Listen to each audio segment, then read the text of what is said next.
ô hey thế thì hey sava vô in cho cần lùi cần na la cần ram cần na cần hụt đâu mày hey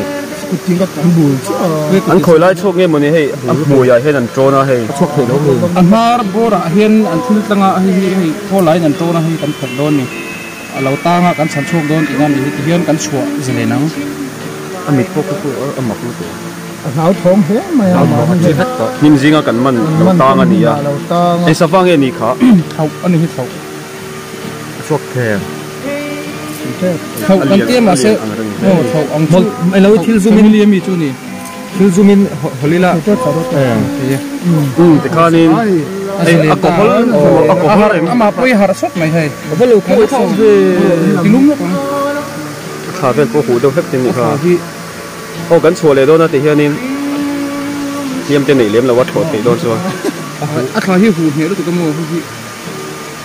anh thốt thì đâu mấy thế cần chua đó phân bổ hun phong lâu đâu hết cả tiền ngon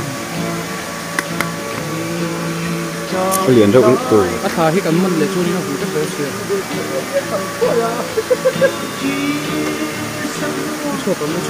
chua giống anh chua lớn hơn gì nó hủ tụi tôi nào chung nhân thốt